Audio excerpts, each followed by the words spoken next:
So hello there's, welcome. I hope you are all fine. So আজকে আমরা শিখব do does did এর ব্যবহার। দেখো যে ডু ডাজ ডিড বাক্যে যদি আমরা ইউজ করি যে তাহলে ডু ডাজ বাক্যে কিভাবে কাজ করবে। ডু ডাজ ডিড বাক্যে মেইন ক্রিয়া হিসেবেও কাজ করতে পারে, আবার অক্সিলারি ভার্ব হিসেবেও কাজ করতে পারে। যখন আমরা প্রেজেন্ট ইনডিফিনিট টেন্সকে বা পাস্ট ইনডিফিনিট টেন্সকে নেগেটিভ বাক্য গঠন করব, অ্যাসার্টিভ গুলোকে মানে অ্যাসার্টিভ বাক্যকে যদি আমরা নেগেটিভ গঠন করি তাহলে ডু ডাজ ডিড এর পরে নট প্লাস ভার্ব ওয়ান বসে, সেটা অ্যাসার্টিভ সেন্টেন্সের ক্ষেত্রে। কিন্তু এখানে দেখো ইন্ট্রোগেটিভ বাক্য লেখা আছে, ইন্ট্রোগেটিভ বাক্যের স্ট্রাকচার। তাহলে দেখো ইন্ট্রোগেটিভ বাক্যের স্ট্রাকচারের আগে দেখো যে কি বসিয়েছি, ডু বা ডাজ। এটা তো অ্যাসার্টিভের, সাবজেক্ট ভার্ব অবজেক্ট অ্যাসার্টিভের, কিন্তু এখানে বাক্যের শেষে জিজ্ঞাসা ভার্ব বসেছে। কারণ হচ্ছে দেখো যে সাবজেক্টের আগে অক্সিলারি ভার্ব রয়েছে। ইয়েস, তাই নাকি? হ্যাঁ, দেখো তাহলে ডু এবং ডাজ, তাহলে ডু ডাজ।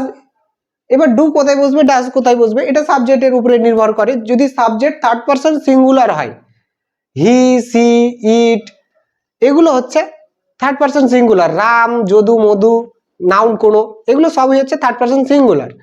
তাহলে এগুলো হচ্ছে থার্ড পারসন সিঙ্গুলারের ক্ষেত্রে ডাজ, আর বাকি সব ক্ষেত্রে ডু। তাহলে আমরা ফার্স্ট পারসন ডু, তোমরা second person do, they third person, তাহলেও সেক্ষেত্রেও ডু।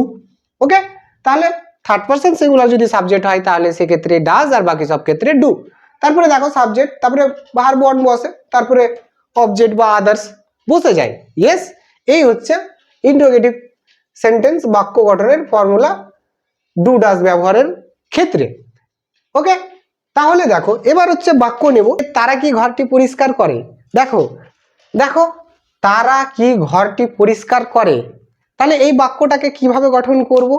দেখো প্রথমে সাবজেক্ট দেখব যে সাবজেক্ট থার্ড পারসন নাকি। দেখো যে থার্ড পারসন প্লুরাল রয়েছে, থার্ড পারসন প্লুরাল রয়েছে।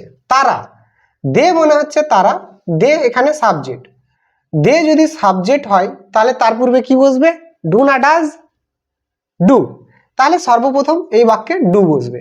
তাহলে ডু, তারপরে কি বসবে, ডু এর পরে সাবজেক্ট। তাহলে সাবজেক্টটা ছিল কি, দে। তাহলে ডু দে, তারপরে ভার্ব খুঁজবো, ভার্ব ওয়ান, মেইন ভার্বটা বসে। তাহলে ক্লিন মানে হচ্ছে দেখো পরিষ্কার করা, ক্লিন পরিষ্কার করা, C L E A N, clean. তারপরে কি, এই যে দা বসবে, কারণ টিটা খানাখানি গুলি গালা নাউনটাকে মডিফাই করেছে, ডিফিনিট আর্টিকেল। দা, ঘরটি noun, room R double O M, বাক্যের শেষে জিজ্ঞাসা mark. Do they clean the room, তারা কি ঘরটি পরিষ্কার করে। ওকে, তারপরে দেখো যে আমি কি মিথ্যা বলি, আমি কি মিথ্যা বলি। দেখো আমি কি মিথ্যা বলি, আমি কি মিথ্যা বলি, এখানে এই বাক্যে দেখো যে আমি কি বলি, আমি কি বলি, কি বলি, আমি কি বলি, কি মিথ্যা।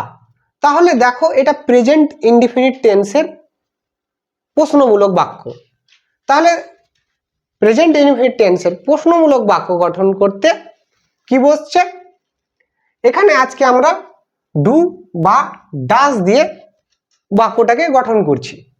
তাহলে এখানে দেখো কে, আমি, আমিটা ফার্স্ট পারসন, তাহলে এখানে সাবজেক্ট হচ্ছে আই, তাহলে ডু বসবে।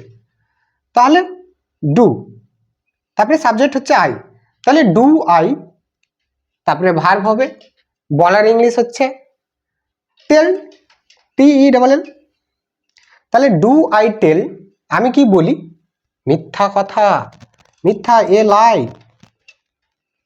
তাহলে দেখো ডু আই টেল এ লাই, আমি কি মিথ্যা বলি। তোমরা কি ভিডিওগুলি দেখো, তোমরা কি ভিডিওগুলি দেখো। দেখো এই বাক্যটা ইন্ট্রোগেটিভ বাক্য, প্রশ্নমূলক বাক্য গঠন কি করে করব। দেখো এই স্ট্রাকচারটা দিয়ে বাক্যটা গঠন হবে। দেখো তোমরা কি ভিডিওগুলি দেখো, তাহলে এই বাক্যটা কিভাবে গঠন করব। দেখো তোমরা, তাহলে এখানে তোমরা হচ্ছে ইউ, সেকেন্ড পারসন, তাহলে এখানে ডু বসবে, তাহলে ডু বসলো। তাহলে ডু, তারপরে সাবজেক্ট হচ্ছে ইউ, তাহলে ডু ইউ ওয়াচ বসবে দেখার ইংলিশ। কেন এখানে ওয়াচ বসবে? কারণ হচ্ছে যে কোনো পর্দায়, টিভি স্ক্রিনে, মোবাইলে, ল্যাপটপে, কম্পিউটারে এই সব জিনিসে যদি দেখি তাহলে ওয়াচ ভার্বটা ইউজ করা হয়। তাহলে ওয়াচ WATCH। তাহলে দেখো ডু ইউ ওয়াচ, গুলি গালা খানা খানি টিটা থাকলে দা বসে নাউনটার পূর্বে। তারপরে কি বসবে? নাউনটা বসবে। সেই নাউনটা হচ্ছে কি? নাউনটা হলো যে ভিডিওস, VIDEOS। তারপরে জিজ্ঞাসা চিহ্ন। দেখো do you watch the videos, তোমরা কি বা আপনারা কি ভিডিওগুলি দেখো। তারপরে দেখো এবার আমরা থার্ড পারসনের ক্ষেত্রে ইউজ করব ডাজ। এবার থার্ড পারসন সাবজেক্ট দিয়ে, থার্ড পারসন সিঙ্গুলার সাবজেক্ট দিয়ে বাক্য নিই, তাহলে আমরা ডাজকে ব্যবহার করতে শিখব for interrogative sentence for present indefinite টেন্সের ক্ষেত্রে। সে কি খেলে যদি বলি যে তাহলে এই বাক্যটা কিভাবে গঠন করব? প্লে মানে খেলা করা, খেলে, সে কি খেলে। তাহলে এখানে দেখো এই বাক্যে সাবজেক্ট প্রথমে আমরা দেখব। প্রেজেন্ট টেন্স আছে, প্রেজেন্ট ইনডিফিনিট টেন্স আছে। প্রেজেন্ট ইনডিফিনিট টেন্সকে এখানে আমরা কি করছি? ইন্টারোগেটিভ গঠন করছি। তাহলে প্রশ্নমূলক বাক্য করছি, তাহলে এখানে সাবজেক্ট দেখব। সাবজেক্ট হচ্ছে he, he third person singular subject, তাই এখানে ডাজ ইউজ করতে হবে, DOES। তারপরে দেখো হি বা সি যে কোনো একটা ইউজ করতে পারো। Does he play, PLAY। তারপরে জিজ্ঞাসা মার্ক, ডাজ হি প্লে, সে কি খেলে, বা ডাজ সি প্লে, সে কি খেলে। তারপরে দেখো তারপরে যদি বলি যে রহিম কি স্কুলে যায়, রহিম কি স্কুলে যায়। দেখো এই বাক্যটা রহিম কি স্কুলে যায় প্রশ্নমূলক বাক্য, প্রেজেন্ট ইনডিফিনিট টেন্সের ইন্টারোগেটিভ বাক্য, যার ফর্মুলা হচ্ছে এটা। এই ফর্মুলাটা দিয়ে বাক্যটা গঠিত হবে। ওকে, দেখো এই ফর্মুলাটা দিয়ে এই বাক্যটা গঠিত হবে। তাহলে দেখো প্রথমে সাবজেক্ট দেখব। সাবজেক্ট হচ্ছে নাউন, কোনো ব্যক্তির নাম, রহিম থার্ড পারসন সিঙ্গুলার, অবশ্যই ডাজ বসবে ইন্টারোগেটিভ করতে, তাহলে DOES ডাজ। তারপরে নাউন বসবে রহিম, রহিম। তাহলে দেখো যে ডাজ রহিম, তারপরে ভার্ব বসবে, ভার্ব হচ্ছে গো, গো মানে হচ্ছে যাও, তাহলে গো। এবং টু স্কুল, টু স্কুল বসবে, কারণ হচ্ছে টু প্রেপোজিশন। কেন? এখানে দেখো কোনো ডাইরেকশন বোঝাচ্ছে স্কুলে, তাহলে টু স্কুল, স্কুল হবে। ওকে, দেখো যে টু স্কুল, তারপরে জিজ্ঞাসা চিহ্ন। তাহলে দেখো does Rahim go to school, Rahim কি স্কুলে যায়। ওকে, তাহলে ডু এবং ডাজ ইন্টারোগেটিভ বাক্য গঠন করতে শিখলাম। এবার দেখো ডিড, ডিড এটা ডু এবং ডাজ এর পাস্ট ফর্ম, যেটা ডিড পাস্ট টেন্স এর ইন্টারোগেটিভ গঠন করতে গঠিত হয়। পাস্ট টেন্সকে, পাস্ট ইনডিফিনিট টেন্সকে ইন্টারোগেটিভ বাক্য গঠন করতে ডিড বসে। এবার দেখো ডিড এটা সাবজেক্ট যাই থাকুক না কেন সব ক্ষেত্রেই ডিড বসবে। কোন ক্ষেত্রে? ইন্টারোগেটিভ বাক্যকে অ্যাফার্মেটিভ বাক্য গঠন করতে, interrogative affirmative and interrogative negative বাক্য গঠন করতে, এবং কি পাস্ট ইনডিফিনিট বাক্যকে নেগেটিভ করতে ডিড নট বসবে। তাহলে আজকে আমরা ইন্টারোগেটিভ শিখছি, তাই এবার আমরা ডিড দিয়ে ইন্টারোগেটিভ বাক্য গঠন করা শিখব। তাহলে দেখো বাক্যটার স্ট্রাকচার হচ্ছে যে ডিড, DID, ডিড, তারপরে সাবজেক্ট, তারপরে ভার্ব, তারপরে অবজেক্ট বা আদার্স, বাক্যের শেষে জিজ্ঞাসা চিহ্ন, যে সে কি কাজটি করেছিল।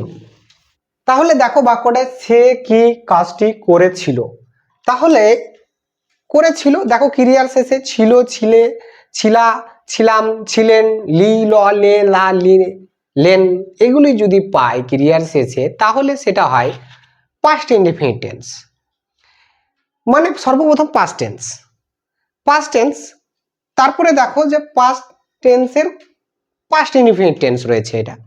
তাহলে দেখো যে past indefinite tense, past indefinite টেন্সের ইন্টারোগেটিভ। তাহলে এই বাক্যটার স্ট্রাকচার হচ্ছে ডিড, প্রথমেই বসবে সাবজেক্ট যাই থাক, first person, second person, third person যাই থাক, সব ক্ষেত্রেই কিন্তু ডিড। তাহলে ডিড হি বা সি যে কোনো একটা ইউজ করতে পারো। তারপরে ভার্ব ওয়ান বসবে, করা ইংলিশ হচ্ছে ডু, তাহলে এখানে ডু কিন্তু এই যে এই ডু বসলো, তার মানে এটা এখানে ক্রিয়া হিসেবে কাজ করছে, মেইন ক্রিয়া, অক্সিলারি ক্রিয়া হিসেবে কাজ করছে এখানে ডিড। তাহলে ডিড হি ডু, তারপরে এই যে টিটা খানাখানি গুলি থাকার কারণে দা বসে, তাহলে দা বসলো। তাহলে দেখো যে did he do the work, নাউনটা বসে গেল ওয়ার্ক। ওকে, বাক্যের শেষে জিজ্ঞাসা চিহ্ন কিছু নাই আর, যেহেতু did he do the work, সে কি কাজটি করেছিল। তারপরে দেখো আরো যদি আমরা বাক্য নিই ডিড দিয়ে, আরেকটি বাক্য নিই যে আমরা কি পান করেছিলাম, আমরা কি পান করেছিলাম বা আমরা কি ড্রিঙ্ক করেছিলাম, আমরা কি, দেখো আমরা কি পান করেছিলাম। তাহলে এখানে দেখো যে করেছিলাম, আবার পেয়েছি ছিলাম, পাস্ট টেন্স, পাস্ট টেন্সের past indefinite tense. Past indefinite টেন্সকে ইন্টারোগেটিভ বাক্য গঠন করতে হলে এই স্ট্রাকচারটা ব্যবহার হবে। তাহলে এই স্ট্রাকচারটা দিয়ে বাক্যটাকে গঠন করলে সর্বপ্রথমই ডিড বসবে, যেই কিছু থাক না সাবজেক্ট, তাহলে ডিড উই, তারপরে ভার্ব ওয়ান ড্রিঙ্ক পান করা, DRINK, তারপরে কি ডিড উই ড্রিঙ্ক আমরা কি পান করেছিলাম, আর কিছু নাই বসেনি। তাহলে ডিড উই ড্রিঙ্ক আমরা কি পান করেছিলাম। ওকে, তারপরে দেখো যে আরো কিছু বাক্য নিই, আরো কিছু বাক্য নিলে যে গতকাল তুমি কি স্কুলে গিয়েছিলে, গতকাল তুমি কি স্কুলে গিয়েছিলে, যদি বাক্যটা নিই তাহলে দেখো যে গতকাল